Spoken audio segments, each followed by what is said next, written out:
third was fornication. And by fornication, they spell it out. Niece marriage, and polygamy. And they say every one of them married the son or daughter of the... That's three internal... Okay.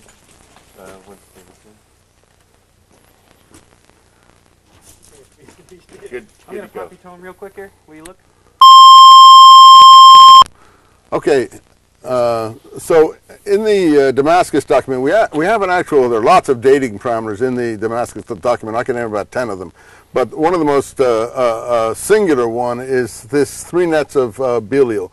The first is pollution of the temple, which, by the way, they describe as not separating the holy things according to law, not separating the holy from profane, and also sleeping with women in their periods as part of that. Of course, I can tell you this, that no Maccabean priesthood ever was sleeping with women in their periods. But I can assure you that the way these people would have thought, they would have perceived that a priesthood associated with an Herodian and Roman governing class were associating with people who would have been sleeping with women in their periods. The second one is riches. Of course, any establishment can be considered rich, but the Herodian establishment was particularly rich. But the third one, and the key one, which links up with the sleeping with women in their periods, is the fornication one. And that is defined specifically that every one of them, not a couple, every one of them marries the daughter of their brother or their close family relative. And if you look at the Herodian genealogies, by the way, in addition, that they marry more than one wife. You look at the Herodian genealogies, you'll see that Herod had about 10 wives, and the Herodians, basically in the Middle Eastern pattern, all married their nieces. And this is one of the complaints that John the Baptist has when he's assaulting one of the Herodian family members. Hanan put this in 29 because he's relying on the Gospels. Josephus actually puts the assault between 34 and 36. So we have a problem in a chronology there. But go ahead, Hanan. You have a response, and I'll say another thing. Answer. I just finished writing a book about the Hashmonean kingdom in light of the scroll. And I was working on political hints and what can we learn about political history from those scrolls. Now, the people in Qumran were afraid, or they were afraid from the Hashmonean. That's why they used nickname. They didn't say who was the evil priest. They said the evil priest was trying to kill the teacher of righteousness, but they didn't say who's the evil priest. They didn't say who was the leader of the Pharisees. They called him the man of lies. They called another Hashmonean the lion of anger. They called another one the man of Belial. So they had 5 nicknames, 2 of religious people, 1 positive, 1 negative, and then 3 political leaders that had nicknames. But in the scrolls, there is a dozen people who are mentioned, like Antiochus and Demetrius, who's mentioned in Pesher Nahum, in the commentary on Nahum.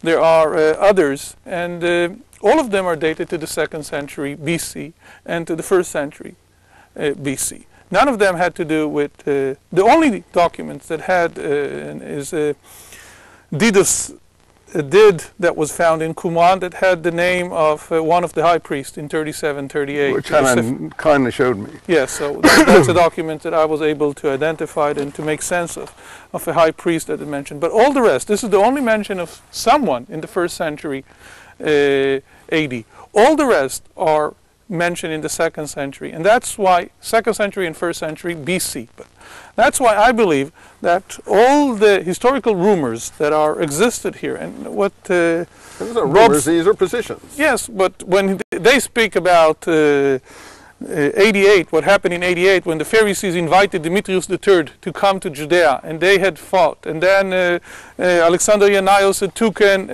crucified the people who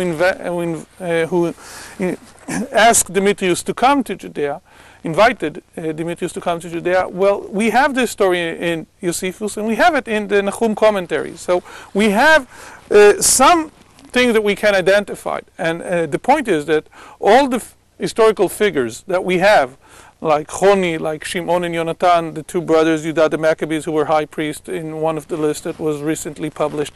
We have altogether dozen figures. They're all much earlier than the 1st century AD. Let me respond to what Hanan says there, if I may. He's perfectly right that there are historical figures from the 2nd and 1st century BC mentioned, and we can identify the context. But what he's saying, to my mind, and with all due respect to my mind, is dissimulation. The reason it is dissimulation is because he doesn't expect your readers to know the texts as well as he knows them. And he knows very well that you see, it is true that they are using a code, but that doesn't prove it's the Maccabean period. They are equally afraid of Roman or Herodian leaders. The problem is that in the Pesher that he mentions, the Nahum Pesher, the events he's talking about are past history. They are events that are presented to illustrate a present situation. So they are willing to identify by name people in the past as an example, because they knew their history as well as, say, someone like Josephus, who they are not willing to identify in the present. Why do I say this? Because when they talk about Antiochus Epiphanes that he mentions, and probably Demetrius, the king of the Greeks, they say those were the time of the Greeks. But the Kittim then come after the Greeks. They speak about the Kittim. And in that context, the Kittim have to be the Romans. So that, let me finish, they're writing in the period of the Romans about party strife similar to what they knew previously in the Maccabean period. And in fact, they do not condemn the Maccabean ruler in the Nahum Pesher, who they speak about as the furious young lion. The only thing that they condemn in the Nahum Pesher was the fact that he hung up 500 or so people alive, so-called crucifixion, a thing they said never previously done in Israel. They criticize his behavior.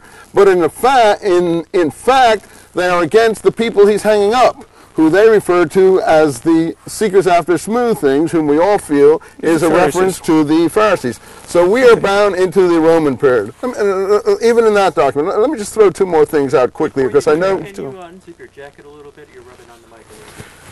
I know all these things have to do with arguments over internal data, and the average viewer will find these things very abstruse. But these are tough arguments, and Hanan and I need a lot more time to have a serious debate about these things. I agree with what he said. But the other 2 things I would like to mention, in the community rule, you have, first of all, immersion in streams, rivers, and so on. You have baptism. You have Holy Spirit baptism, actually, cleansing the soul via the Holy Spirit. Finally, you have twice the passage that the Gospels begin with, referring to the mission of John the Baptist, make a straight way in the wilderness.